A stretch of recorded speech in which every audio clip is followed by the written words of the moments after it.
ورحمة الله وبركاته.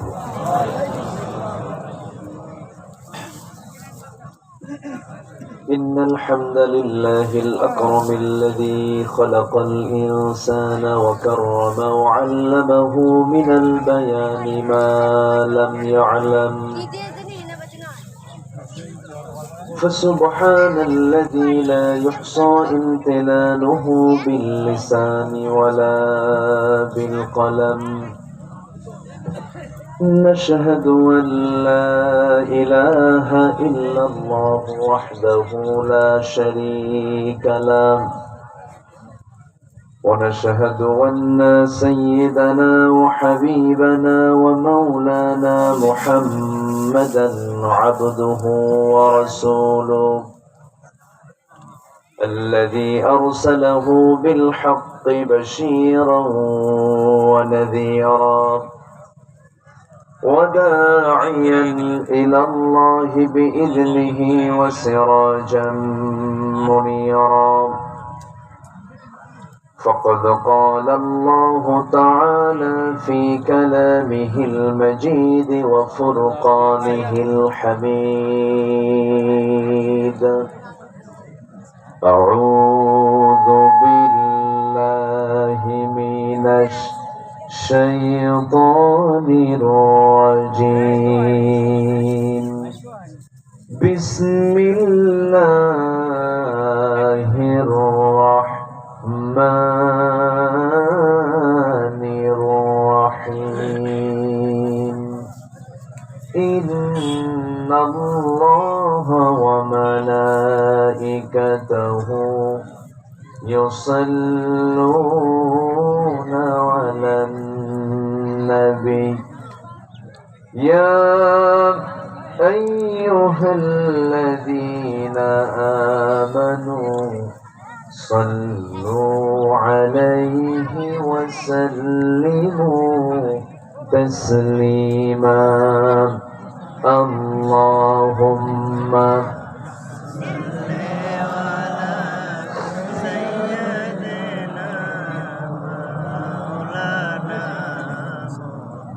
وعلى آل سيدنا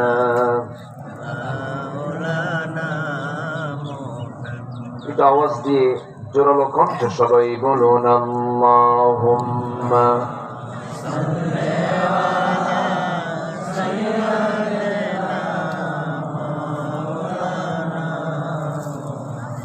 وعلى آل سيدنا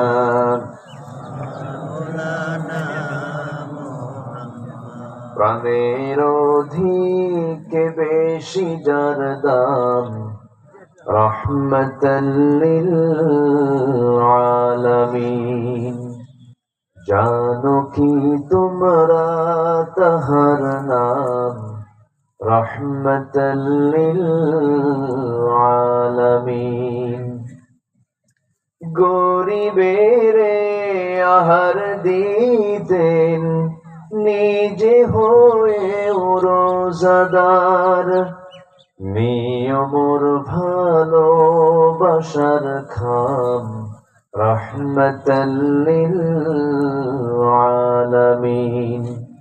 তার পথে যে বিছিয়ে দিত টুকরো কাটা স্তূপ করে, তাকেও দিলেন প্রেম মুজাসসাম রহমাতাল লিল আলামিন।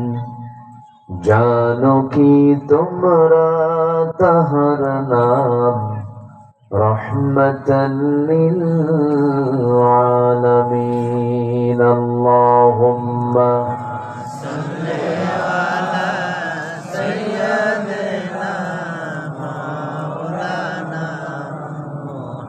وعلى آل سيدنا সবাই বলুন বালাগাল উলা বিকামালিহি কাশাফাত তুজা বিজামালিহি حسنت جميع خصاله صلوا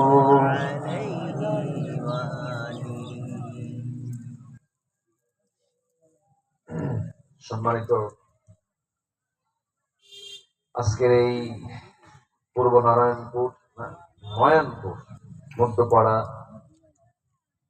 নুরানি হাফিজিয়া মাদ্রাসা মাহফিল ইন্তেজামে কমিটি কর্তৃক আয়োজিত দিনের বেলা অনুষ্ঠিত আজকের এই তাফসীরুল কোরআন মাহফিলের সম্মানিত সুযোগ্য সভাপতি পলাশবাড়ি সিনিয়র মাদ্রাসার সম্মানিত ভাইস প্রিন্সিপাল মাওলানা আব্দুল মজিদ আখন,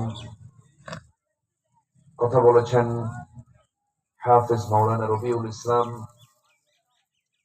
আজকের এই মহৎ আয়োজনের সম্মানিত অতিথিবৃন্দ, বিশেষ করে আমার বাম পাশে যিনি উপবিষ্ট আছেন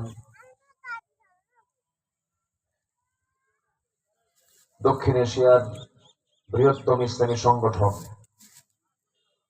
বাংলাদেশ জামাত ইসলামী গাইবান্ধা পলাশবাড়ি সাদুল্লাপুর নির্বাচনী আসনের মাননীয় সংসদ সদস্য পদপ্রার্থী, কারা নির্যাতিত মজলুম জননেতা, পলাশবাড়ি উপজেলা পরিষদের সাবেক উপজেলা চেয়ারম্যান মহোদয়, প্রথিতযশা আলেম দ্বীন উস্তাজুল আসাতিজা জনাব মুহতারাম মাওলানা নজরুল ইসলাম লেবু সাহেব, আজকের মহৎ আয়োজনের সম্মানিত মেহমান বৃন্দ, বিশেষ করে সামনে উপস্থিত আজকের মাহফিলের প্রধান আকর্ষণ, যাদেরকে নিয়ে আজকের এই সাজানো গোছানো বর্ণাঢ্য আয়োজন, তাওহীদের পতাকাবাহী, কালিমার ঝান্ডাবাহী, দ্বীন ইসলামের নরসারদুল বীর মুজাহিদ, প্রাণ প্রিয় সম্মানিত দ্বীনী ভাইরা, আড়ালে বসে আছেন শ্রদ্ধেয়া সম্মানিতা মা বোনেরা। আলোচনার সূচনায় আনুষ্ঠানিকতার মধ্য দিয়ে আমার পক্ষ থেকে আবারও দিল খোলা সালাম, আসসালামু আলাইকুম ওয়া রাহমাতুল্লাহি ওয়া বারাকাতুহু। সবাই কেমন আছেন বলুন? আমাকে প্রশ্ন করে ফেলেছেন, আল্লাহ তাআলা আমাকে আপনার মতোই রেখেছেন, বলি আলহামদুলিল্লাহ। আপনার সামনেতে বসে আছে। সম্মানিত হাজিরিন, গ্রামীণ জীবনে এখন গ্রামের কৃষকরা, বিশেষ করে যারা খেটে খাওয়া মানুষ, এই সময় তারা বসে থাকে না কাজে থাকে? প্রচন্ড ব্যস্ততা। এই ব্যস্ততার একটা ইফেক্ট মাহফিলে পড়েছে। মানুষ তাদের প্রয়োজনীয় কাজ, মাঠে ধান, প্রচুর কাজে ব্যস্ততার কারণে এর মাঝেও যারা কোরআনকে সময় দেওয়ার জন্য মাহফিলে এসেছেন, আমি মনে করি এটা একটা বিশাল বড় মুজাহাদা, একটা জিহাদ। যে মহান আল্লাহ সুবহানাহু ওয়া তাআলা এমন সুন্দর আয়োজনে আসার বসার তৌফিক দিয়েছেন, শুকর আদায় করছি, মুহাব্বাতান বলে উঠছি আলহামদুলিল্লাহ। আবারও বলছি আলহামদুলিল্লাহ। চিৎকার মেরে বলছি আল্লাহুম্মা আইন্নি আলা যিকরিকা ওয়া শুকরিকা ওয়া হুসনি ইবাদাতিকা। সবাই বলি আল্লাহুম্মা লাকা আসলামতু ওয়া বিকা আমানতু ওয়া আলাইকা তাওয়াক্কালতু ওয়া ইলাইকা আনাবতু ওয়া বিকা খাসামতু। আমরা আল্লাহ তাআলার শুকর আদায় করে নিলাম। সম্মানিত হাজিরিন, আমরা যতটুকু সময় কথা বলবো প্রাসঙ্গিক বিষয় নিয়ে আমরা কথা বলবো, জোরে বলি ইনশাআল্লাহ। আমরা আজকে ডিসেম্বরের 2 তারিখে 2025 সালের দুপুর পর বেলা 3টায় আমরা এখানে বসে আছি। এই মুহূর্তে আমার বাংলাদেশ, আল্লাহর এই দুনিয়া, 2 শতাধিক রাষ্ট্রের এই পৃথিবী নামক জনপদ কেমন চলছে, কিভাবে চলছে, গ্লোবালাইজেশনের এই যুগে সবার মুখদর্পণে কোথায় কি চলছে মানুষ মুহূর্তের মধ্যেই সামাজিক যোগাযোগ সহ স্যাটেলাইট সহ বিভিন্ন মাধ্যমে সবাই জানতে পারছে। আমরা যে সময় বসে আছি এই সময় বাংলাদেশের ইতিহাসে 54 বছরে কোরআন শোনার জন্য এমন একটি উন্মুক্ত, স্বাধীন, নিশ্চিন্ত একটা পরিবেশ আমরা কখনো ইতিপূর্বে পাইনি। আমরা একটা পরিবেশ পেয়েছি, বলি আলহামদুলিল্লাহ। জোরে বলি আলহামদুলিল্লাহ। এই পরিবেশটা কে তৈরি করে দিয়েছেন বলেন তো? আসতে বলবেন না, কে দিয়েছেন? আল্লাহ পরিবেশ তৈরি করে, কিন্তু সেই পরিবেশকে আমাদের কাজে লাগানোর দরকার আছে কিনা বলেন? সময় কাজে লাগাতে হয়। সিহহাতিকা ক্বাবলা মারাদিক, অসুস্থ হওয়ার পূর্বে সুস্থতা। শুগুলাক ক্বাবলা ফিরাগাক, তোমার ব্যস্ততা আসার পূর্বে, অবসর হওয়ার পূর্বে ব্যস্ততাকে কাজে লাগাও। ব্যস্ততা আসার পূর্বে অবসরকে কাজে লাগাও। গিনাকা ক্বাবলা ফাকরিক, দারিদ্র আসার পূর্বে সচ্ছলতাকে কাজে লাগাও। হায়াতাকা ক্বাবলা মাউতিক, মৃত্যু আসার পূর্বে জীবনকে কাজে লাগাও। ওয়ান শাবাবাকা ক্বাবলা হারামিক, তোমার বার্ধক্য আসার পূর্বে তোমার যৌবনকে কাজে লাগাও, বলেছেন মুহাম্মদ সাল্লাল্লাহু আলাইহি ওয়াসাল্লাম। আমরা দেশের দিকে তাকালে আমরা যেটা লক্ষ্য করছি, একটা সুযোগ আমরা পেয়েছি। আল্লাহ পাক আমাদেরকে একটা সুযোগ তৈরি করে দিয়েছেন। এই সুযোগকে আমরা ইসলামের জন্য কাজে লাগাবো। জোরে বলি ইনশাআল্লাহ। আরো জোরে বলি ইনশাআল্লাহ। বাম পাশে যে লোকটা বসে আছেন, ধরুন এই 5 আগস্ট পরবর্তী যদি এই পরিবেশ না আসতো, উনি কি এখানে থাকতে পারতেন? ওনার ঠিকানাই ছিল জেলখানা। ঠিকানা কি ছিল? মানে স্থায়ী ঠিকানা, বর্তমান ঠিকানা সব জেলখানা। ওনার লাইফটাই কাটছে এইভাবে। আচ্ছা বলেন তো, এই জাতীয় লোক সরকার মানে কোন দায়িত্ব দিয়েছিল বলেন তো? তারা কি দেশ শাসন করেছেন? কিছু করেন বলতো। আর আপনাদের কি মনে হয় এই লোকটা খুন করতে পারে? মনে হয়? খুনের মামলা, চুরির মামলা, ডাকাতির মামলা, এমন কোন মামলা নাই। কয়টা মামলা ছিল আপনার? বেশি না, মাত্র 3 ডজন।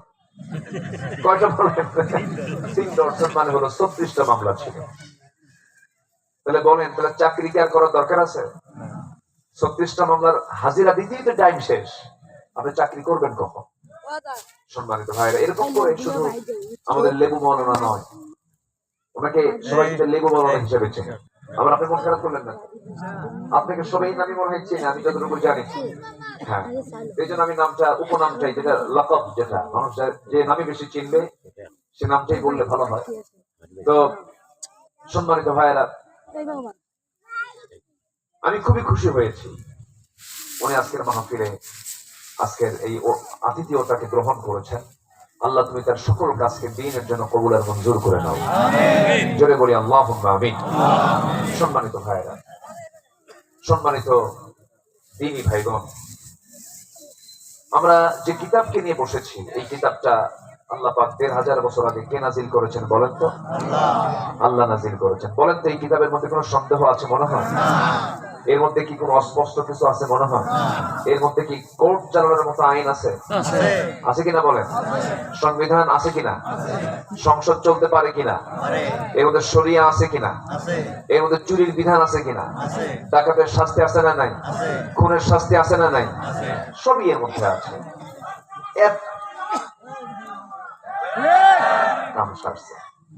আমি একটু করি, আমরা একটু করতে। আচ্ছা, তো এই কোরআনের মধ্যে আল্লাহ রাব্বুল আলামিন সবকিছু বলে দিয়েছেন, কিন্তু ইদানিং আপনি লক্ষ্য করছেন আপনারা সবাই, একটা মহল, তাদের কথাই একটা, সেটা হচ্ছে এই দেশে কোরআন দিয়ে শাসন চলবে না, টিকবে না। এই জাতীয় কথা কি আমাদের কানে আসে? আসে কিনা বলেন? মানে কথাটা এমন ভাবে বলে, অস্বীকার করে না, কিন্তু একটা বোঝা চাপায় দিয়ে বলে যে এই দেশে, এই সবুজ ভূখণ্ডে, এদেশের ইতিহাস, সংস্কৃতি, ঐতিহ্যকে সামনে রেখে বলা যায় কোরআন সুন্নাহ দিয়ে, শরিয়া দিয়ে এই দেশ চালানো সম্ভব নয়। বহির্বিশ্বের রাজনীতি বিভিন্নভাবে বিভিন্ন অজুহাত দেখায়া এই জাতীয় কথা বলেন তারা, কিন্তু এই ভূখণ্ডে কি 5 ওয়াক্ত নামাজ হয় না? আজকে হয় কিনা বলেন? যারা বলছে আজকে যে এই ভূখণ্ডে কোরআন সুন্নাহর আইন চলতে পারে না, এরা যদি কোনোদিন সুযোগ পায়, এরা কিছুদিন পরে বলবে এই ভূখণ্ডে নামাজও চলবে না। এটাই আমরা লক্ষ্য করেছি ইতিপূর্বে বিভিন্ন প্রেক্ষাপটে। অনেকেই আসছে, অনেকেই চলে গেছে, কেউ 16 বছর, কেউ 25 বছর, কেউ 9 বছর। কি আছে না, আসছে না? হ্যাঁ, আমরা সব দেখা শেষ করেছি। এবার আমরা দেখতে চাই কোরআনটাকে দিয়ে আমরা দেশ চালাতে পারি কিনা। সবাইকে রাজি আছেন ইনশাআল্লাহ? এই মতের বিপক্ষে যিনি, আমি ভাববো উনি একটা টাটকা মুনাফিক। আমি এর চাইতে সহজ সরল ভাষায় আমি আর কিছু বুঝাতে পারবো না। যে মুসলমান রাসূলকে মানবেন, নামাজে মানবেন, রোজায় মানবেন, সুন্নতে মানবেন, আতরে মানবেন, সুরমায় মানবেন, এরপর মেসোয়াকে মানবেন, মিষ্টি খাওয়ায় মানবেন, দুপুরের পর ঘুমানোতে মানবেন, জুব্বা পরে মানবেন, পায়জামা পরে মানবেন, মানলেন ঠিক আছে, দাড়ি মানবেন, মোজ মানবেন, সবকিছু মানলেন, সমস্যা নাই, কিন্তু রাসূলকে আপনি রাষ্ট্রনায়ক হিসেবে মানলেন না। সুলাইমান পৃথিবীর রাজত্ব করেছেন, মুসা ইসলাম খাদ্যমন্ত্রীর দায়িত্ব পালন করেছেন, 4 খলিফা 30 বছর অর্ধ পৃথিবী শাসন করেছেন, এটা মানবেন না। আপনি মুমিন হতে পারেন নাই, আপনি মুনাফিক রয়ে গেছেন। সম্মানিত ভাই, এইজন্য কোরআন মানার শর্ত হলো আংশিক না পুরোপুরি? বলেন আংশিক না পুরোপুরি? পুরোপুরি মানতে হবে। আল্লাহ রাব্বুল আলামিন বলেন, ইয়া আইয়ুহাল্লাযীনা আমানু দুখুলু ফিস-সিলমি কাফা ওয়া লা তাত্তাবি'উ খুতুওয়াতিশ শাইতান ইন্নাহু লাকুম আদুউম মুবিন। ইসলামের মধ্যে পরিপূর্ণরূপে দাখিল হয়ে যাও। আবু জেহেল কিন্তু প্রস্তাব দিয়েছিল, রাসূলকে বলেছিল, মুহাম্মদ শোনো, তোমার বংশ আমার বংশ এক, তোমার ঘর আমার ঘর প্রায় পাশাপাশি, আমরা প্রতিবেশী, একই গ্রামের বাসিন্দা, একই গোত্রের মানুষ, তুমিও কুরাইশ আমিও কুরাইশ, আমি মক্কার সিটি মেয়র, আমি আমার দায়িত্ব যেন পালন করতে পারি, তুমি এখানে হানা দিও না। অতএব ভাতিজা মুহাম্মদ শোনো, তুমি আমার অনেক বয়সও ছোট, আমি তোমাকে একটা প্রপোজ করছি। কি প্রপোজটা আপনি বলেন? তোমার ধর্ম 6 মাস, আমার ধর্ম 6 মাস, তুমি আমার ধর্মের বৈধতা দিয়ে দাও, আমারটা তুমি দাও, তোমারটা আমি দেই। দেখছেন প্রস্তাবের সাইজ? দেখছেন এরকম এখন আছে কিনা বলেন? মা দুর্গা গজে চড়েছেন, ফসলের উন্নতি হয়েছে। তারপরে কি, ধর্ম যার যার উৎসব সবার, না ধর্ম যার যার উৎসব সবার, এই সমস্ত কথাগুলো আমরা শুনেছি। বউ যার যার, হক সবার, চাকরি যার যার, বেতন সবার, সবাই বেতন নেবে। ধর্ম যার যার, উৎসব তার তার। আমার ঈদগাহের উৎসব অন্য ধর্মের লোক কখনো করতে পারবে না।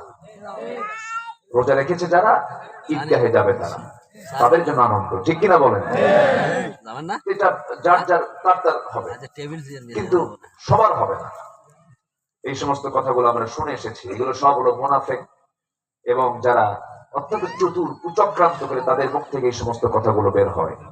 লাকুম দীনুকুম ওয়ালিয়া দীন, মানে হচ্ছে তোমার দিন না তুমি থাকো, আমার দিন নেই আমি থাকি, তোমার দিনের বৈধতা আমার দেওয়ার দরকার নাই।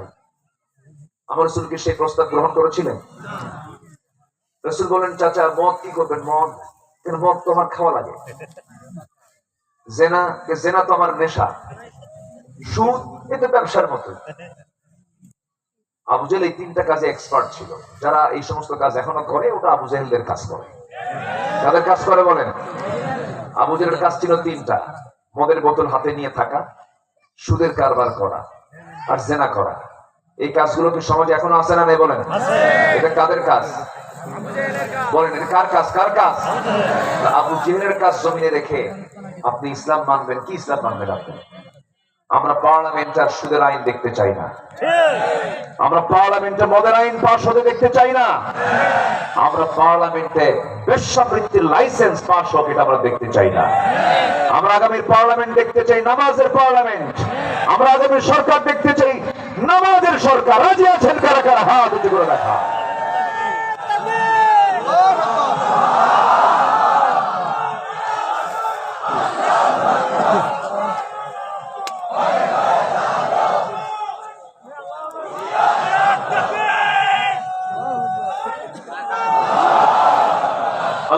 করুন, জোরে বলি আমিন।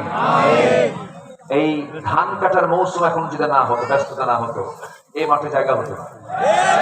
অনেক মানুষ আসতো, অনেকে আসতে পারে নাই, উপায় তো নাই, অনেক ব্যস্ততা, অনেক হাড়ের খেটে খাওয়া মানুষগুলো আসতে পারে নাই। অনেকে যারা এসেছেন আমি খুবই খুশি হয়েছি, বলি আলহামদুলিল্লাহ। তাহলে কোরআন দিয়ে কি সব চলতে পারে? তো ক্যান্টনমেন্ট মনে হয় চলতে পারে না। চলতে পারে কিনা বলেন? ক্যান্টনমেন্ট চালিয়েছেন মুহাম্মদ সাল্লাল্লাহু, সচিবালয় চালিয়েছেন মুহাম্মদ সাল্লাল্লাহু। কোরআন দিয়ে সব চলবে, রান্নাঘর চলবে, রান্নাঘর চলবে, ঠিক কিনা বলেন? রান্না থেকে রাষ্ট্র পর্যন্ত সব কোরআন দিয়ে চললে সেই সমাজ হবে জান্নাতের টুকরা। এটা কার ওয়াদা? আল্লাহ। লাফাতাহনা আলাইহিম বারাকাতিন মিনাস সামাই ওয়াল আরদ। আল্লাহ বলেন যদি তোমরা আমার হুকুমগুলো বাস্তবায়ন করো, আমি আসমান এবং জমিনের বরকতের দরজা আমি সব করে দেব। সব খনি তোমরা পেয়ে যাবে। পৃথিবীর কারো কাছে ভিক্ষা চাইতে হবে না, কারো কাছে চাইতে হবে না। আমার দেশ স্বয়ং সম্পূর্ণ হয়ে যাবে। ওয়াদা কার? আল্লাহ। কিন্তু আমার দেশে মানুষ বেশি না চোর বেশি? কি বেশি? চোর বেশি। নিয়ে গেছে জানেন স্যার? দেখতে তো আপনারা অনেক সচেতন। এমন দেশকে ভালোবাসে, দেশে কিছু রাখে নাই, এমনকি বিয়ে বাড়িটাও দেশে রাখে নাই। বিয়ে বাড়ি আমেরিকা বানাইছে, আর মামু বাড়ি কোথায় গিয়ে বসে আছে? দিল্লি গিয়ে বসে আছে। হ্যাঁ, সম্মানিত ভাইরা, অনেক কথা আছে, আস্তে আস্তে করে একটু বলি। সম্মানিত বন্ধুগণ, আমি সেখান থেকে কথা বলতে চাই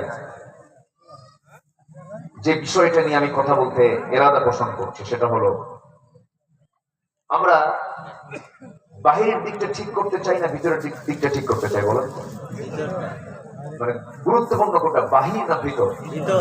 একটা মানব জীবনের বাইরের অংশ বেশি সুন্দর করা দরকার না ভিতরটা বেশি সুন্দর করা দরকার?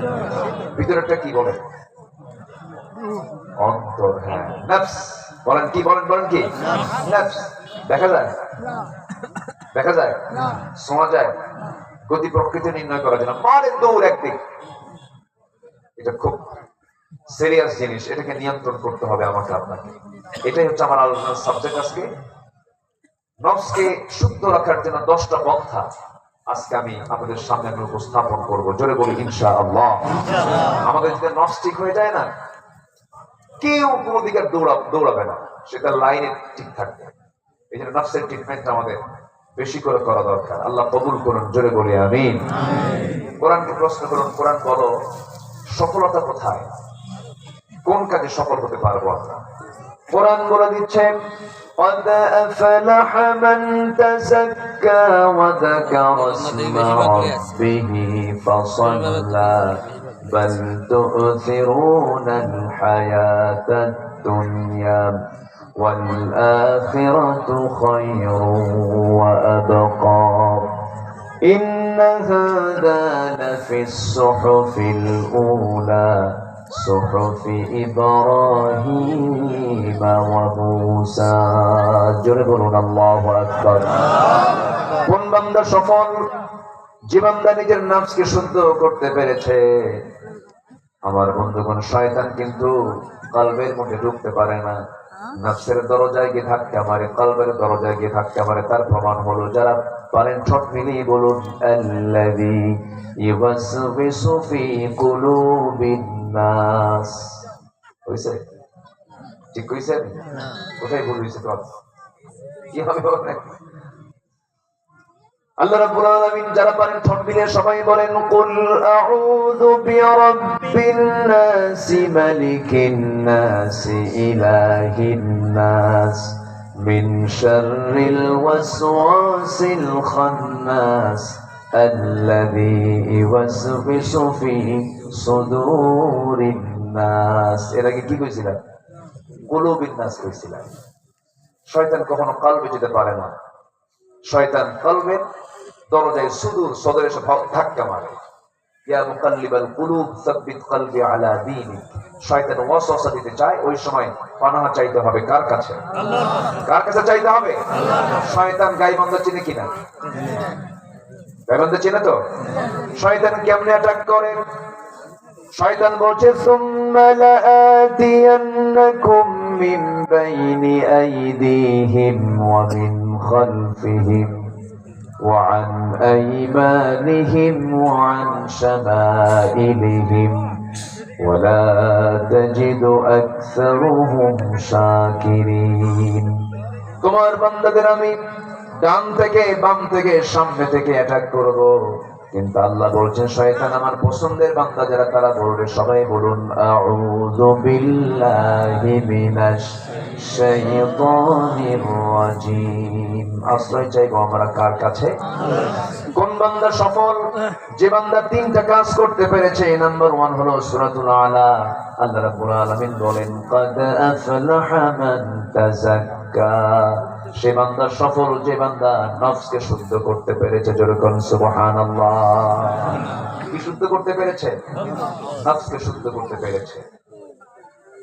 আমার বন্ধুগণ, অনেক আলেম ধরা খেয়ে যাবে, অনেক মুজাহিদ ধরা খেয়ে যাবে, অনেক শহীদ ধরা খেয়ে যাবে হাসরের দিন।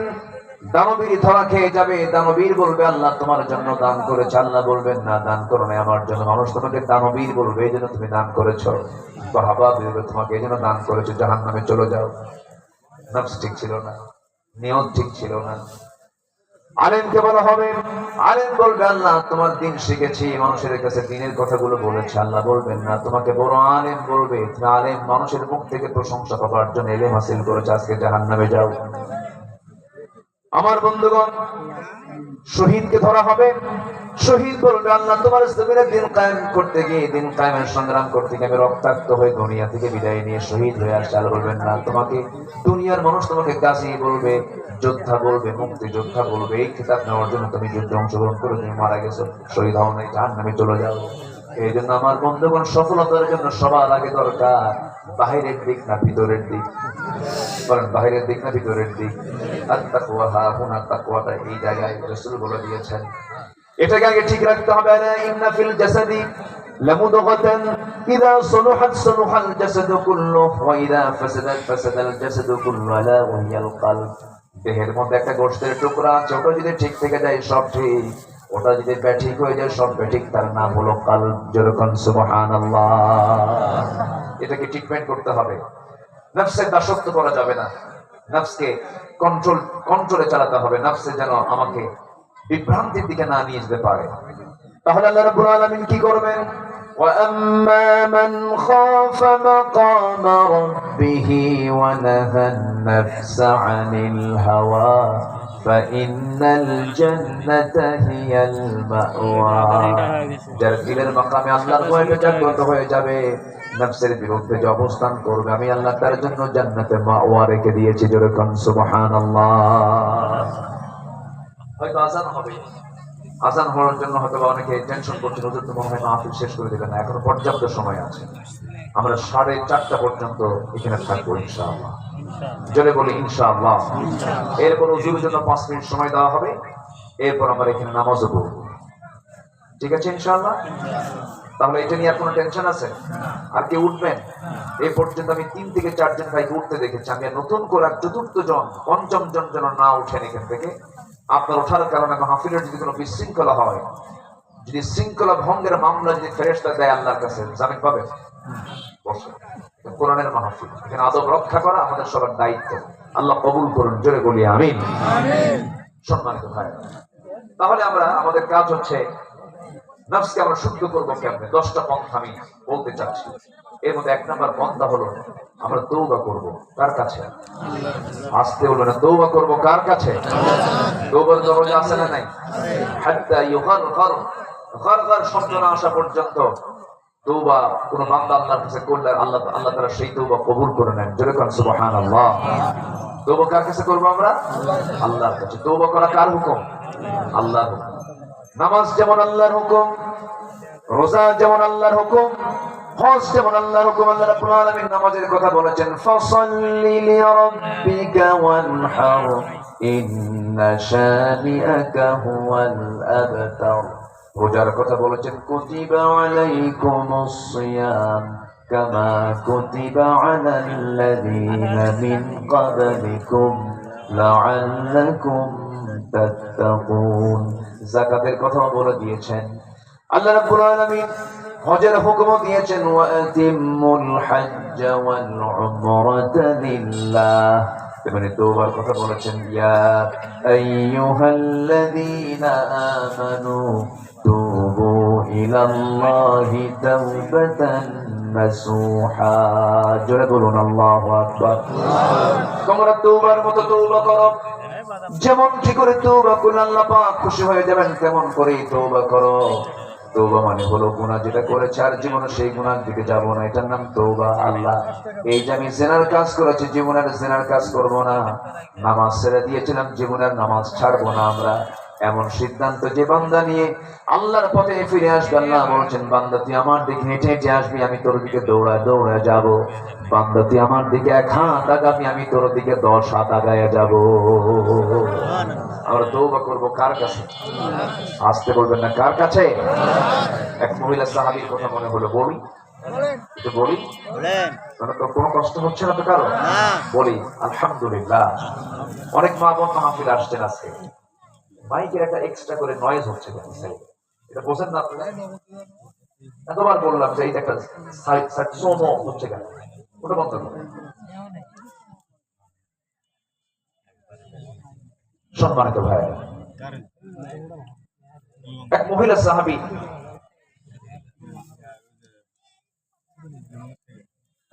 সাহাবী কোন এক শয়তানের ওয়াসওয়াসায় পড়ে জিনার সম্মুখীন হয়েছে। জিনার ফলে ওনার ভিতরে একটা অনুশোচনা আসলো।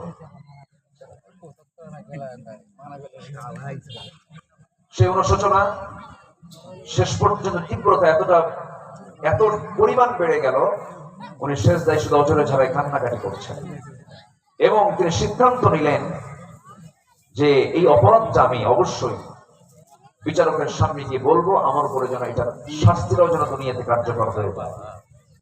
ওনার ভিতরে এই একটা চেতনা কাজ করলো। নবীর দরবারে চলে গেছেন, গিয়ে বলছেন ইয়া রাসূলুল্লাহ আমি তো জিনা করে ফেলেছি। জিনার সাক্ষ্য প্রমাণ লাগবে মিনিমাম 4 জন মানুষ। কয়জন মানুষ লাগবে বলেন তো? 4 জন। ওনার কোন সাক্ষী ছিল না, উনি নিজেই এটার সাক্ষী। উনি গিয়ে বলছেন হুজুর আমি জিনা করে ফেলেছি। রাসূলুল্লাহ না আপনি করুন। 3 বার মানা করার পরে তিনি বলছেন হুজুর আপনি যতবার বলবেন আমি ততবার বলবো আমি জিনা করেছি, এটার সাক্ষী আমি নিজে। আমার নবীজি বললেন সাহাবী জিনার ফলে পেটে কোনো বাচ্চা আসছে নাকি? হ্যাঁ বাচ্চা চলে আসছে। তাই যদি এসে থাকে কোনো কথা নেই, সন্তান তোমার পেটে আছে, তোমার উপরে কোনো আইন কার্যকর করা যাবে না, তুমি এখন বাড়ি চলে যাও। সন্তান ডেলিভারি হওয়ার পর তুমি আমার কাছে আসবে। মহিলা চললেন বাড়ির দিকে, তওবা করছেন, সেজদায় পড়ে পড়ে কাঁদছেন। 9টি মাস চলে গেল, সন্তান ডেলিভারি হয়ে গেল। মাত্র 3 দিন 4 দিন 2 দিন পর নয়, মাত্র 1 দিন পর সন্তানটা ডেলিভারি হওয়ার নবীর কাছে গিয়ে বলছে হুজুর সন্তান তো ডেলিভারি হয়ে গেছে, আপনি আমার উপর আইনটা কার্যকর করে দেন। রাসূল বলছেন মহিলা সন্তানটা জীবিত না মৃত? হুজুর সন্তান তো জীবিত রেখে এসেছি। হাউলাইনি কামিলাইন, 2টা বছর দুধ না পান করা পর্যন্ত কোন আইন তোমার উপরে কার্যকর করা যাবে না, যাও। মহিলা দ্বিতীয়বারের মতো এসে বলছেন হুজুর আমি যে বাঁচবো এর গ্যারান্টি কি? রাসূল বলছেন আমি তোমার জন্য দোয়া করে দিচ্ছি, তুমি চলে যাও। মহিলা ফেরত গেলেন। আমার বন্ধুগণ একটা প্রশ্ন করব, আসামি ধরার জন্য কি পুলিশ লাগছে নাকি? জেলখানা লাগছে নাকি? আসামি নিজে নিজেই বিচারকের সামনে ধরা দিয়ে দিছে, একমাত্র কার ভয়ে? কার ভয়ে? কার ভয়ে? আল্লাহর ভয়ে। আমার নবী যে পাঠায়া দিলেন, সন্তান 6টি মাস দুধ পান করার পাশাপাশি অন্য খাবারের অভ্যাস গড়ে তুলে ধীরে ধীরে সন্তানটাকে বড় করে তুলেছেন। সন্তান বড় হয়, সন্তান যখন 6 মাস পূর্ণ হয়ে গেছে, টোটালি দুধ বন্ধ করে অন্য খাবারের প্র্যাকটিস গড়ায় তুলে 6 মাসের মাথায় নবীর কাছে গিয়ে বলছে ইয়া রাসূলুল্লাহ এই যে সন্তান, এই সন্তানটা আমার বুকের দুধ খাওয়া ছেড়ে দিয়ে অন্য খাবারের আমি অভ্যাস গড়ে তুলেছি। দ্বিতীয়বারের মতো আপনার কাছে আসলাম হুজুর, আর ফেরত দিবেন না, আপনি আমার উপর আইনটা কার্যকর করে দেন। আমার নবী হাত আগায় দিলেন, সন্তানটা কোলের মধ্যে উঠায় নিয়ে বললেন ও আমার সাহাবীরা, এই যে আমার কোলে সন্তানটা দেখতে পেতেছে, এই সন্তানের লালন পালনের দায়িত্ব যে বান্দা গ্রহণ করবে ফাইয়া ফিল জান্নাতি কাহাতাইন, আমি রাসূল এবং সেই বান্দা জান্নাতের মধ্যে 2 নখের দূরত্ব অবস্থান করব। কয়েকজন সাহাবী দৌড় মেরে আসলেন, সন্তানটাকে নিয়ে চলে গেলেন। আবার রাসূল বলছেন, সাহাবীরা ওই মহিলাকে নিয়ে যাও, উন্মুক্ত মরু প্রান্তরে এই পাথর মেরে তাকে দুনিয়া থেকে শেষ করে দাও। তারে জুমুহু মানে কালাম মিনাল্লাহ, পাথর মেরে দাও। যখন পাথর মারা হচ্ছিল, সাইয়েদনা আলী তাদের মাঝে ছিলেন। পাথর মারা হলো, তাকে দুনিয়া থেকে বিদায় করে দেওয়া হলো। এই সমস্ত কথাগুলো নবীর সামনে গিয়ে সাইয়েদনা আলী বলছেন, হুজুর, আমরা যখন পাথর মারছিলাম, ওই মহিলার কয়েক ফোঁটা নাপাক রক্ত আমার গায়ে এসে ফিঙ্কি দিয়ে বললো, ফিঙ্কি দিয়ে এসে আমার গায়ে এসে বললো, নাসিকে কুঞ্চিত করলেন, নাকশে গায়ে তুললেন। ওই মহিলার রক্তকে নাপাক রক্ত সম্বোধন করছেন সাইয়েদনা আলী। রাসূল বলছেন, আলী, তুমি কার রক্তকে নাপাক রক্ত বলো, তুমি কি জানো?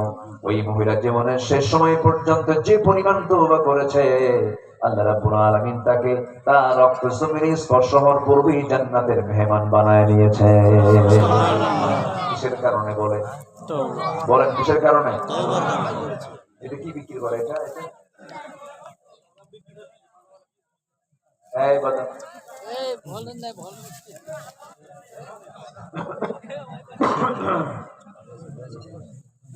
এরা কি আমাদের সময় বাদাম বেছে না? ইবাদত তো এটা, ইবাদত কোরআনের তালিম একটা ইবাদতের জায়গা। এখানে সবকিছু হবে না তো। আমার বাদাম ওয়ালা ভাই মনে খুব মন খারাপ করছে, হুজুর আপনি আমার ব্যবসায় শেষ করে দিলেন। না ভাই, সব জায়গায় হ্যাঁ, সব জায়গায় বরকত আপনি এটা মনে করবেন না। জি, আমার দিকে তাকান। কষ্ট হচ্ছে নাকি আপনাদের? মহিলাকে আল্লাহ রাব্বুল আলামিন মাফ করে দিয়েছেন কি করার কারণে বলেন তো? তো তওবা কি আমাদের করার দরকার আছে? তবে একজনের দরকার নাই। ওই যে টাঙ্গাইলের বাড়ি এক নেতা আছে, বুঝলেন, ও কয় যে আমি ক্ষমা চাবো কেন আল্লাহর কাছে, আমার তো কোনো গুনাই নেই। মানে বিগত 16 বছর যারা ছিল ওদের মধ্যে কিছু কিছু মাঝে মাঝে ডেলিভারি হতো, যেরকম একটা যে খেলা হবে, আমরা এটা আফসোস করি মাঝে মাঝে যে মাঝে মাঝে বিনোদনটা দেখতাম আর দেখতে পাচ্ছি না। হাস্যরস হতো না, মানে কথাবার্তার কোনো সাইজ টাইজ নাই, খেলা হবে, কই খেললো কোথায়? ও তো না খেলেই আড়ালে পালায় চলে গেছে, ঠিক কিনা?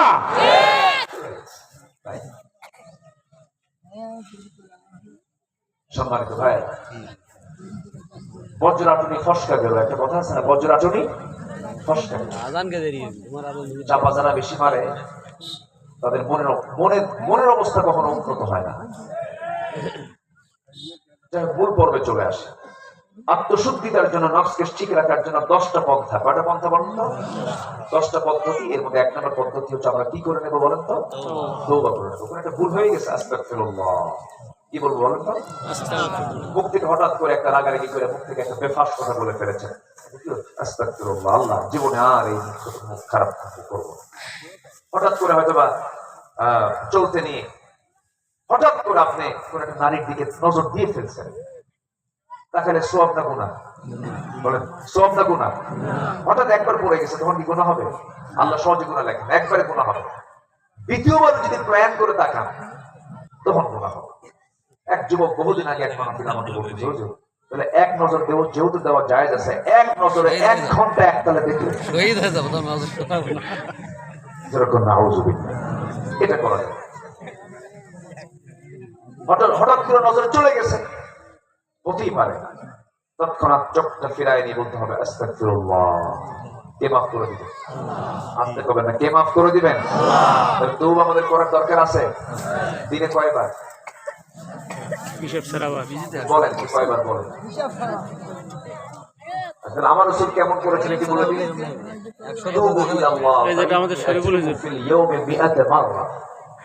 তোমার আল্লাহর কাছে তওবা করো, আমি রাসূল নিজে সারাদিন 100 বারেরও বেশি বার তওবা করি।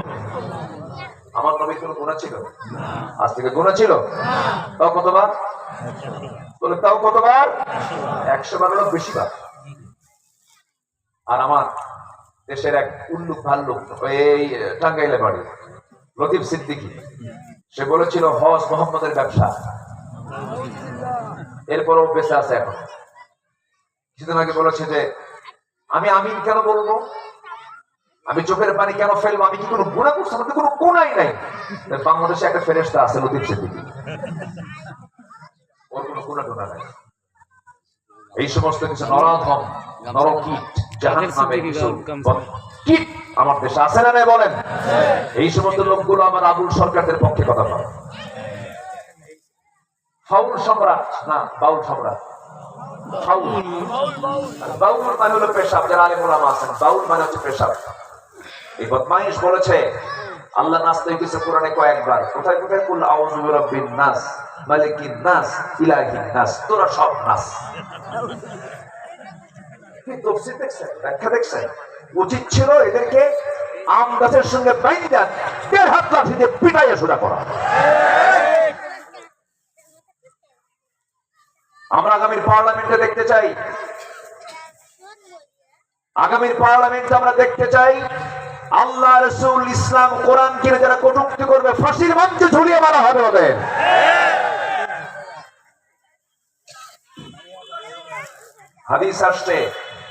হাদিসে আসছে যারা রাসূলকে গালি দিবে ফাকতুলুহু, তাদেরকে হত্যা করো। কার কথা? কার কথা? রাসূল বলেছেন আল্লাহর হুকুম এটা। মুরতাদ হয়ে গেলে তার শাস্তি নিশ্চিত করা দরকার। তওবা করব কার কাছে বলেন তো? আল্লাহর। রাসূল বললেন আলী তুমি কার রক্তকে নাপাক রক্ত বলো? যা বলেছো বলেছো, জানাজার আয়োজন করো। ওই মহিলার জানাজার দায়িত্ব আমি কারো কাঁধে দেবো না, আমি রাসূল নিজে জানাজার ইমাম হব। কিসের কারণে বলেন? তওবা বলেন কিসের কারণে বলেন? আপনি মানুষকে পাপী মনে করে আপনি তাকে ঘৃণা করবেন না। আল্লাহ যদি মাফ করে দেয়, আল্লাহ যদি মাফ করে দেয়, তাহলে ঘৃণা করবো কাকে? পাপীকে না পাপকে? পাপকে। কিন্তু পাপীকে আপনি ঘৃণা করতে পারবেন, কারণ মৃত্যুর পূর্বে তার তওবা কবুল হতেও পারে। আমার কথা কি বোঝা গেল? আমার বন্ধুগণ, দুনিয়ার থানায় আপনার পলাশবাড়ি সাদুল্লাহপুরে আপনার বাসিন্দা, আপনি কোনো ভুল করেছেন, চুরি করে ধরা পড়েছেন, থানায় আপনার তালিকা চলে গেল, আপনি চোরের তালিকায় আছেন। সারা জীবন আপনি যদি ভালো হন না কেন, থানায় আপনার তালিকা থাকবে কিসের কাতারে বলেন? চুরির কাতারে। চুরির খাতায় থাকবে নাম, কোনোদিন নামটা মিশবে না, কালো তালিকায় থেকে যাবে। কিন্তু কোন বান্দা যদি তওবা করে চোখের পানি ফেলে ফেলে কেঁদে যদি বলে আল্লাহ জীবনে জেনা করবো না, চুরি করবো না, কোনো হক নষ্ট করবো না, আল্লাহ তুমি আমাকে মাফ করো, আল্লাহ পাক সেই তালিকা থেকে নাম একদম মুছে ফেলে দিয়ে তাকে জান্নাতের কাতারে তার নাম লিখে দেন। যেরকম সুবহানাল্লাহ। ওই ভাইটা যায় কেন? এই যে ভাই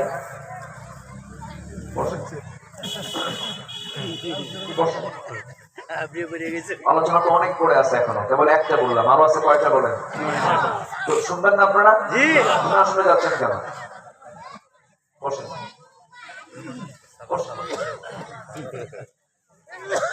রাগ করতেছেন মনে হয় আপনি। তাহলে যেতে দেয় না, আমাদেরকে অধিকার নাই না ভাই? এটা মাহফিলের সৌন্দর্য আছে, আমরা রক্ষা করবো। জোরে বলি ইনশাআল্লাহ। আমার নবীজি বলেন জানাজা আমি পড়াবো। জানাজা পড়ালেন, জানাজা শেষ হয়ে গেল। আমার নবীজি এরপরে দেখলেন সাহাবে কেরামকে ডাক দিয়ে বলছেন সাহাবীরা শোনো, এই যে মহিলার যে জানাজা পড়লাম আমরা সবাই মিলে, এই মহিলা জীবনের শেষ সময় পর্যন্ত যে পরিমাণ তওবা করেছে, এই তওবা যদি মদিনার ৭০ জন সাহাবীদের মাঝে, মদিনার ৭০ জন গুনাহগারদের মাঝে যদি বন্টন করে দেওয়া হতো, প্রত্যেকের গুনাহ ৭০ জনের গুনাহ মাফ করে আল্লাহ পাক ৭০ জনকে জান্নাত দিয়ে দিতে। তওবা করব কার কাছে? আল্লাহর কাছে।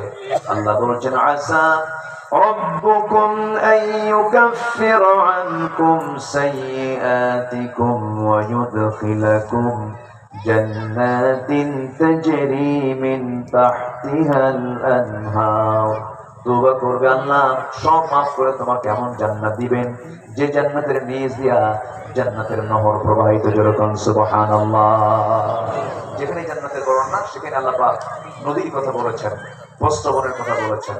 আমরা দুনিয়াতে পানি পান করি, জান্নাতেও পানি পান করাবে। দুনিয়াতে আমরা দুধ পান করি, দুধ পান জান্নাতেও করাবে। দুনিয়াতে আমরা মধু পান করি, জান্নাতে মধু পান করাবে। এই দুনিয়াতে কেউ হারাম মাদক ড্রিঙ্কস অনেকে খায়, আল্লাহ পাক জান্নাতেও এরকম জাতীয় শরাব খাওয়াবে, কিন্তু এরকম পচা মদ না। এক্সট্রা একটা আল্লাহ পাক শরাব দিবেন। এই 4টা নহর থাকবে, দুধের, মধুর, পানি আর শরাবের। যা পান করলে, দুনিয়ার পানি পান করলে বুড়া আরো বেশি বুড়া হয়, শিশু যুবক হয়ে যায়, কিশোর হয়ে যায়। আর জান্নাতের পানি পান করলে কোনদিন ওই মানুষ আর বুড়া হবে না। জোরে কর না ভাই সুবহানাল্লাহ। খুশি হন নাই? খুশি হন নাই? বুড়া হয়ে গেছে, খুশি হন নাই? হ্যাঁ, দুনিয়ার পানি পান করলে বুড়া হয়ে যায়, আর জান্নাতের পানি পান করলে সে সারা জীবন যুবক থাকবে। যেরকম সুবহানাল্লাহ। কিসের পানি পান করবেন বলেন সবাই? সবাই পানি পান করতে রাজি আছেন তো? ইনশাআল্লাহ। বিড়ি গাঁজা খায়া রাগ করতেছেন মনে হয়। কোন নেশার দিকে আমরা যাবো না, জোরে বলি ইনশাআল্লাহ। সম্মানিত ভাইয়েরা, আমরা তওবা করে নেব। 1 চলে গেল, অনেক কথা ছিল। নাম্বার 2 হলো নামাজের প্রতি আমরা যত্নশীল হব, জোরে বলি ইনশাআল্লাহ। এই পৃথিবীতে যত প্রাণী আছে সব প্রাণী জিকির করে কার? আল্লাহ। শুধু মানুষের মধ্যে সমস্যা, মানুষ শুধু আল্লাহর বিরুদ্ধে অভিযোগ, আল্লাহ তোমার এটা দেওয়া নাই, এটা দেওয়া নাই, ওরে দিছো আমার দিলা নাই। বাচ্চা 4টা মেয়ে হয়েছে, আর 5টা পেটে আসছে, ওটাও বাচ্চা মেয়ে হয়েছে। শেষ পর্যন্ত মহিলাকে আল্লাহর সাথে আসলে কানা আছে না নাই বলেন তো? এগুলো কি বলা যাবে? আসতে কবেন না, বলা যাবে? সন্তান যেটাই হোক না কেন বলতে হবে আলহামদুলিল্লাহ। আমার এক মুসল্লি ছিল, সে হাই স্কুলের হেডমাস্টার ছিল। 7টা মেয়ে। কয়টা মেয়ে বলেন তো? 7টা। তো 7টা মেয়ে হওয়ার পর তার স্ত্রী গর্ভে আবার পেটে বাচ্চা আসছে। বাচ্চা আসার পর সে বাচ্চাও পৃথিবীতে আসছে, সেটাও মেয়ে হয়েছে। তো ওনার যে আত্মীয় স্বজন গোষ্ঠী আছে, সব গোষ্ঠী চলে আসছে বাড়িতে, সবার চোখ বড় বড়। আমাকে বলতেছে, হুজুর সব আত্মীয় স্বজন এসে এমন হুমকি ধামকি, মনে আমি যেন কত বড় অপরাধ করে ফেলছি। লজ্জা নাই, শরম নাই, আর বাচ্চা কাচ্চা নিও না, এই বাচ্চার নাম রেখে দাও ইতি, সমাপ্তি, আর না চাই না। এই কথা কি বুঝতেছেন আপনারা? এই কথা বলে হুজুর সব চলে গেল, পরামর্শ দিল। আমি তো খুশি, আমি তো সচেতন মানুষ, শিক্ষিত মানুষ, আমি টিচার, সন্তান ছেলে মেয়ে তো আল্লাহর ফয়সালা, আমি খুশি। 7টা মেয়ে, আমার পরে আরেকটা মেয়ে হয়েছে। জান্নাতের দরজা তো 8টা, মেয়ের সংখ্যা পূরণ হলো 8টা, আমি খুব খুশি। আমি আমার মেয়ের নাম রেখে দিয়েছি সমাপ্তি, এগুলো না, সন্তানের নাম রাখছি হুজুর আশা, মানে আরো আসুক।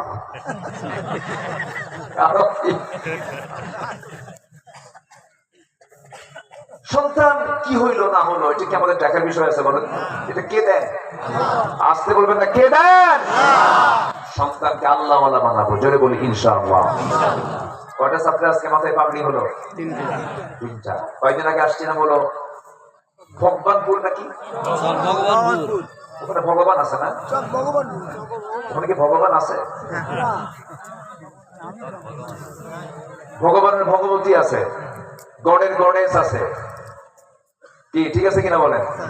তাহলে দেবের দেবী আছে, ভগবানের ভগবতী আছে, গডের গডেস আছে, কিন্তু আমার আল্লাহর কিছু নাই। সুবহানাল্লাহ বলবেন না? আমার আল্লাহ বলেন ইয়াকুল্লাহু কুফুয়ান আহাদ, তার সমকক্ষ কেউ নাই, তার ছেলেও নাই, মেয়েও নাই। লাম ইয়ালিদ ওয়া লাম ইউলাদ ওয়া লাম ইয়াকুল্লাহু কুফুয়ান আহাদ। সম্মানিত ভাইরা, এই 3টা ছেলেকে আজকে আমরা কোরআন হিফজ শেষে মাথায় আমরা পাগড়ি প্রদান করে দিলাম। আপনি জানেন এটার মর্যাদা কতটুকু? আমি তো মনে করি গোটা পৃথিবী আমার হাতে তুলে দিলেও এর চেয়ে বেশি আনন্দ হচ্ছে যে 30 পারা কোরআন মুখস্থ করতে পেরেছে। যেটা বলি আলহামদুলিল্লাহ। দেশ জাতি গড়ার জন্য শিক্ষার দিকে হাত দিতে হবে। শিক্ষার 12টা বাজায় দিয়েছে বিগত সরকার। আজকে 50 লক্ষ মানুষ এই দেশে কোরআন ভালো করে পড়তে পারে না। 20 কোটি মুসলমানের দেশে নামাজ সহি করার জন্য কোরআনটা পড়তে পারে না। কত গ্যাপ, কত শূন্যতা রেখে দিয়েছে আমার দেশে শিক্ষা ব্যবস্থায়। আমরা এগুলোকে ঠেলে সাজাতে চাই ইসলাম দিয়ে, জোরে বলি ইনশাআল্লাহ। আর জোরে বলি ইনশাআল্লাহ। নাম্বার 2 হচ্ছে নামাজের প্রতি আমরা যত্নবান হব। নামাজ পড়বো সবাই? সবাইকে নামাজ পড়তে রাজি আছেন? কয় ওয়াক্ত নামাজ? আসতে বলবেন না, কয় ওয়াক্ত নামাজ? মনোযোগে না অমনোযোগে? বুঝে না না বুঝে? আমরা নামাজ না বুঝে পড়ার কারণে আমরা নামাজ পড়ে দুনিয়ার দল করি। এরকম লোক আছে না নাই বলেন তো? নামাজের মধ্যে বলে আল্লাহ তোমারই ইবাদত করি, কিন্তু বাইরে বের হয়ে নেতার আনুগত্য করে। আছে কিনা বলেন? দুনিয়ার দল করে, আছে না নাই? বোঝে না। ওই হিন্দু লোকের মতো এক লোকের বাড়ি হলো মসজিদের পাশে, লোকটা হিন্দু, প্রত্যেকদিন মসজিদের পাশে দিয়ে যায় আর শুনতে পায় রুকু থেকে ওঠার সময় সামি আল্লাহু লিমান হামিদা। হামিদা নামে মহিলা মানুষ আছে না? এই মহিলার চিন্তা হলো যে এই নিয়মের হলোটা কি, প্রত্যেক দিন হামিদের নামে দোয়া করে কেন? মহিলার হিন্দুর চিন্তা আসতেই পারে। এই চিন্তার তীব্রতা একদিন ওরই এক প্রতিবেশী মুসলমান ভাই তাকে ডাক দিয়ে বলল, ভাই তুমি তো মুসলমান, আমি তো হিন্দু মানুষ, বুঝি না তোমাদের ইমাম সাহেবের হলোটা কেন, কি হয়েছে? প্রত্যেক দিন আমি মসজিদের সামনে যাওয়ার সময় শুনি হামিদা হামিদা হামিদা। হামিদা মেয়েটা কার? এখন এই মুসলমান বলছে, ভাই 25 বছর যাবত আমি বা জামাতে প্রথম কাতারে 5 ওয়াক্ত নামাজ আমি জামাতের সাথেই পড়ি, আজ পর্যন্ত আমিও ঠিক মতো জানি না আসলে হামিদা মেয়েটা কার মেয়ে। আমার কথা কি বুঝতেছেন ভাই? তাহলে ওই হামিদা ওই মুসল্লির ভিতরে আর ওই হিন্দুর ভিতরে কোনো তফাৎ আছে? ওইরকম নামাজি হওয়া যাবে না। যে নামাজি নামাজ পড়ে দুনিয়ার আইনকে বিশ্বাস করে তার নামাজ কবুল হবে না আল্লাহর আদালতে। নামাজ পড়বো আমরা কয় ওয়াক্ত? 5 ওয়াক্ত। নামাজের আগে আল্লাহ পাক সূরা আলার মধ্যে বলছেন, সূরা আলা থেকে আজকে আমার আলোচনা চলছে। আল্লাহ রাব্বুল আলামিন বলেন, قد أفلح من تزكى وذكر اسم ربه فصلى بل تؤثرون الحياة الدنيا والآخرة خير وأبقى। কোন বান্দা সফল? যার মধ্যে 3টা কাজ রয়ে গেছে। নাম্বার 1 হলো যে বান্দা নফসকে শুদ্ধ করতে পেরেছে। নফস শুদ্ধ করার 10টা পন্থা। 1 নাম্বার হলো তওবা, নাম্বার 2 হলো নামাজ। নফসকে যে শুদ্ধ করতে পেরেছে, নফসের রোগ গুলো কি কি? নফসের রোগ হলো হিংসা। হিংসা তো মনে হয় সাবিল্লাহ বলে মানুষের মুখে নাই। পলাশবাড়িতে হিংসা আছে? আছে, হিংসা আছে। হ্যাঁ, হিংসা ভাব। জমি কিনে একজন কম হয় না আরেকজন। জমি কিনছে একজন, তাই না? জমি একজন কিনছে কিন্তু আরেকজন মাথা কাপড়ায়, হাই রে কামটা করলো কি? এরকম আছে কিনা বলেন, আছে কিনা? এটার নাম হলো হিংসা। হিংসা হলে নামাজ কবুল হবে না। হিংসুকের কোনো দোয়া কবুল হবে না। হিংসা করা যাবে না। হিংসা থেকে আমরা দূরে থাকবো। জোরে বলি ইনশাআল্লাহ, বলে ইনশাআল্লাহ। আচ্ছা, হিংসা বেশি পুরুষের না মহিলা? মহিলা। আসতে হয়। হ্যাঁ, এই তো বাড়িতে বউ আছে মনে হচ্ছে, উনি ঠিক রাখতেছে। বউ না ঠিক থেকে তো সমস্যা না। ঠিক আছে, ঠিক আছে, ফাইন ফাইন, আপনাকে ধন্যবাদ। তাহলে হিংসা পুরুষও করে, মহিলাও করে। হিংসা কোন অংশে কারো কম নয়। হিংসা আছে, হিংসা করা যাবে না। আল্লাহ সবার দোয়া কবুল করবেন, হিংসুকের কোনো দোয়া কবুল করবেন না। এমনকি কদরের রাত্রিতে যারা মাফ চাইতে চায় আল্লাহর কাছে, বিশেষ রাত, ওই রাত্রিতেও যে বান্দার ভিতরে হিংসা থাকবে তার দোয়া কবুল হবে না। এক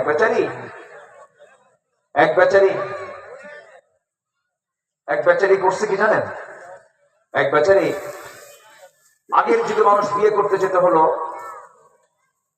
ঘোড়ায় চড়ে, গরুর গাড়িতে চড়ে। এখানে গরুর গাড়িতে বিয়ে করছেন কি? আছে নাকি কেউ? কই?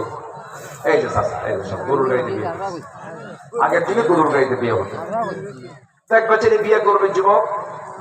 গ্রামের এক চাচার ঘোড়া ছিল। ঘোড়াওয়ালা চাচার কাছে গিয়ে বলছে, চাচা ঘোড়াটা দিবেন? কেন? অমুক দিন আমার বিয়া, আপনার ঘোড়াটা লাগবে। চাচার কাছে খেপা, ওই ছেলেটা দেখতে পারে না, রাগের ঠেলায় বলছে, সবাই ঘোড়া দিল, তোরে ঘোড়া দেবো না, যা। মন খারাপ করে চলে গেছে বাড়ি।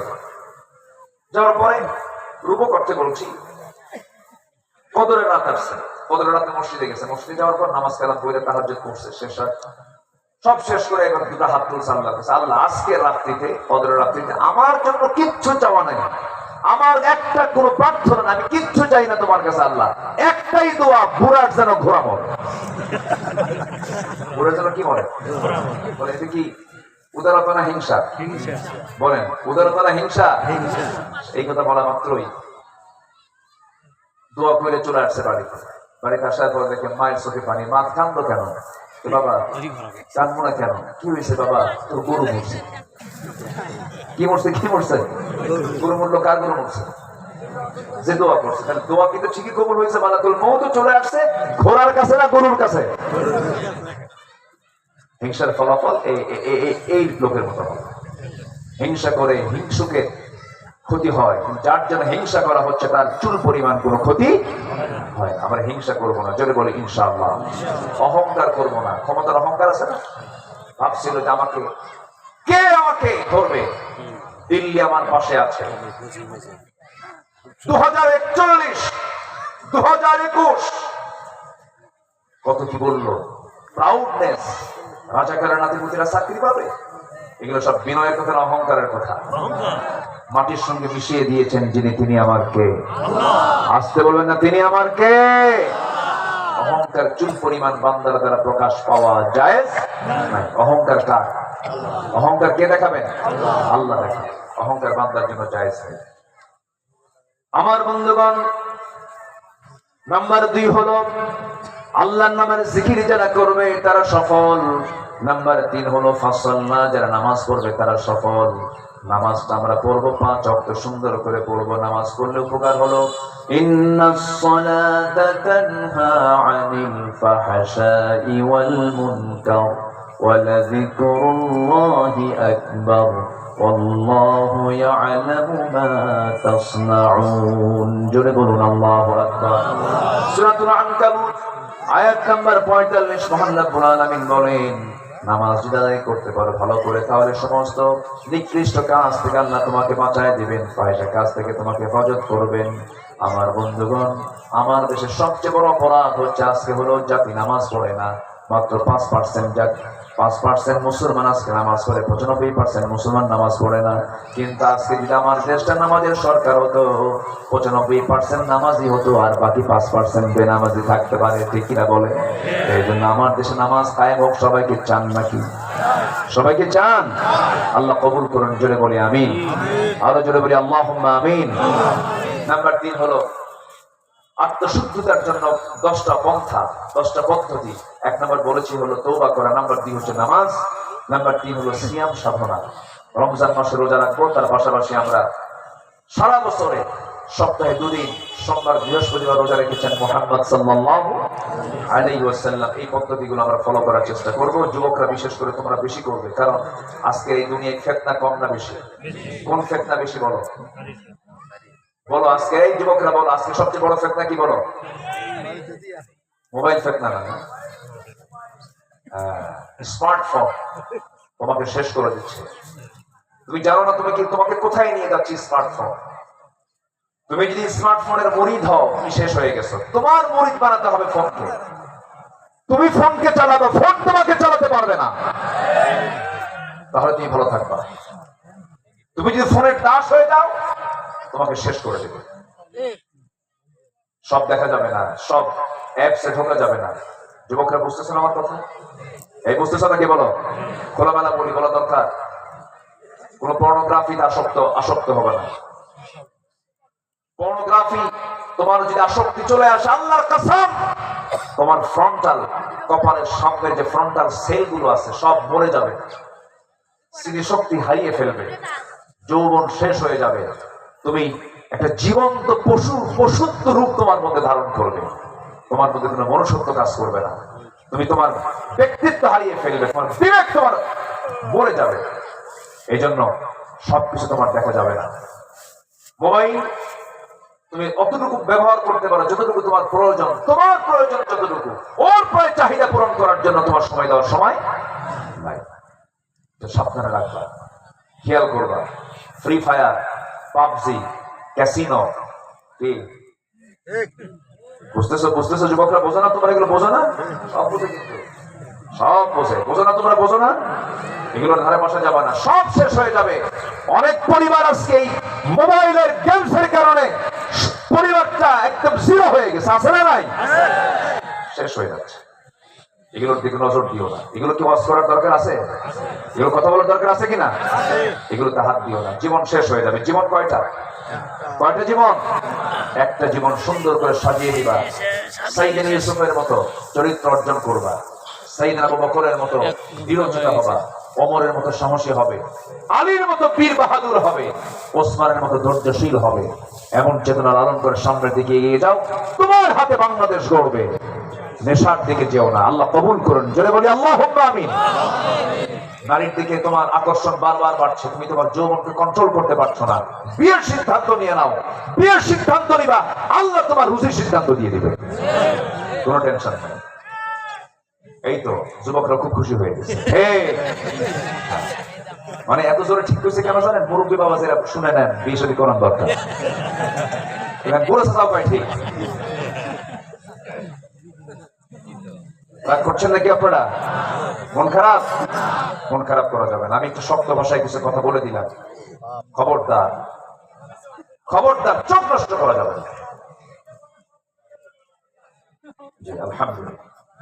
নাম্বার 4, আমরা জিকির করবো কার? আজকে জিকির করবো কার? আল্লাহর। এক জায়গায় না সব জায়গায়? সব জায়গায়। নাম্বার 5, কোরআনের সঙ্গে আমরা সম্পর্ক রক্ষা করবো বেশি বেশি। কোরআন যদি আমার হাতে থাকে, আমার সিনায় থাকে, আমার মুখে থাকে, আমার তেলাওয়াতে থাকে, শয়তান কখনো আপনার ধারে পাশে আসতে পারবে না। শয়তান তাড়ানোর উপায় কি বলেন? বলেন বলেন, কি বলেন বলেন? প্রত্যেক বাড়ির দিন শুরু হবে কিসের তেলাওয়াত দিয়া? বউকে সোজা বলবেন, তুই আমার বাড়ির বরকত যদি চাস, কোরআন তেলাওয়াত দিয়ে দিন শুরু করবি। সন্তানদেরকে ডাক দিয়ে বলবেন, নামাজ পড়ে কোরআন তেলাওয়াত আগে কর, তোর পড়া অন্য পড়া পড়ে, এই পড়া আগে কর। দেখবেন পরিবারটা জান্নাতের টুকরা হয়ে গেছে। ওমান আ'রাদা আন যিকরি ফাইন্না লাহু মাঈশাতান দানকা ওয়া নাহশুরুহু ইয়াওমাল কিয়ামাতি আ'মা। সম্মানিত ভাইরা, সম্মানিত বন্ধুগণ, আমরা দুনিয়া থেকে বিদায় নেব যে কোনো মুহূর্তে। আমার জিকির যেন মুখ থেকে কখনো 1 সেকেন্ডের জন্য বাদ না পড়ে। আল্লাহ অক্সিজেন কি কোনো সেকেন্ডের জন্য বাদ দেন? অক্সিজেন দিচ্ছেন কে সর্বক্ষণ? ভাত বেশি জরুরি না অক্সিজেন বেশি জরুরি? কোনটা ফ্রি করে দিয়েছেন আল্লাহ বলেন তো? অক্সিজেন ফ্রি করে দিয়েছেন আল্লাহ পাক, আমাকে দিচ্ছেন। প্রত্যেকটা অক্সিজেন আমাদের শ্বাস প্রশ্বাসে লা ইলাহা ইল্লাল্লাহ, এটা যেন ঠিক থেকে যায়। আল্লাহ কবুল করুন। এটা পাখি আকাশে ওড়ে, সে খালি খেলে আকাশে ওড়ে না, আল্লাহর জিকির করতে করতে ওড়ে। সুবহানাল্লাহ বলবেন না? একটা পাখি আছে, পেরেগ্রিন ফ্যালকন নামে একটা পাখি আছে, যে পাখিটা আকাশে সে যখন ওড়ে তার গতি হলো 400 কিলোমিটার ঘন্টায়। কিন্তু সুবহানাল্লাহ বলবেন না? এখান থেকে ঢাকা হলো কত কিলোমিটার? 350 না 230 56 280 কিলোমিটার। আচ্ছা 280-85 কিলোমিটার এখান থেকে ঢাকা। কতক্ষণ লাগে আমাদের বলেন তো? 6 থেকে 7 ঘন্টা 8 ঘন্টা লেগে যায়, এরকম লাগে। একটা পেরেগ্রিন ফ্যালকন পাখি আকাশে ওড়ে ঘন্টায় হলো 1 ঘন্টায় 400 কিলোমিটার। এটা পাখি। সুবহানাল্লাহ বলবেন না? পেরেগ্রিন ফ্যালকন নামে একটা পাখি আছে। এই পাখিটা প্রতি ঘন্টায় 400 কিলোমিটার বেগে চলে। একটা চিতাবাঘ ঘন্টায় তার গতি হলো 112 কিলোমিটার। সেখানে পেরেগ্রিন ফ্যালকন আকাশে যখন ওড়ে 400 কিলোমিটার বেগে ঘন্টায় এসে চলে, তার তো লাঞ্চ কেটে যাওয়ার কথা ছিল। এত দ্রুত গতি তার চলাফেরা কি মেশিন আল্লাহ পাক তার দেহের মধ্যে সেট করে দিয়েছেন। বিমান দেখতে সুন্দর না পাখি দেখতে সুন্দর? বলেন বলেন বলেন বলেন। পাখি থেকে বিমান না বিমান থেকে পাখি? বলেন বলেন। আগে কোনটা স্যাম্পলটা কোনটা? আগে পাখি। পাখি থেকে কি হয়েছে? বিমান হয়েছে। আমার বন্ধুগণ, পেরেগ্রিন ফ্যালকন সে যখন আকাশে ওড়ে, প্রচুর বাতাস তার নাকের মধ্যে ঢুকে যায়। তার লাঞ্চটা ব্লাস্ট হয়ে যাওয়ার কথা ছিল, ব্লাস্ট হয় না কেন? নাকের ঠিক নিচ বরাবর একটা হাড়ের ট্যাপ লাগানো আছে। যখন বাতাসটা দ্রুত গতিতে নাকের মধ্যে ঢুকে যায়, প্রথমে ধাক্কা খায় সে হাড়ে, সেই ট্যাপে ধাক্কা খেয়ে গতিটা কমে গেল, এরপরে লাঞ্চের মধ্যে আসতে পেরে বাতাসটা চলে যায়। ঠিক আজকের বিমানগুলোর মধ্যে এই ফ্যালকন পেরেগ্রিনের এই ট্যাপের ডিজাইনটা সেট করে বিমান আবিষ্কার করা হয়েছে। যেরকম সুবহানাল্লাহ। এই পাখিগুলো কার জিকির করে? আস্তে বলো, কার জিকির করে? ওয়ালাকিন লা তাফকাহুনা তাসবিহাহুম, তাদের জিকিরের ভাষা তোমরা বোঝো না। যেরকম সুবহানাল্লাহ। পাখিগুলো জিকির করে কার? কার জিকির? আল্লাহ রাব্বুল আলামিন বলেন, ألم تر أن الله يسبح له من في السماوات والأرض والطير صافات كل قد علم صلاته وتسبيحه والله عليم بما يفعلون. جل قولون الله أكبر.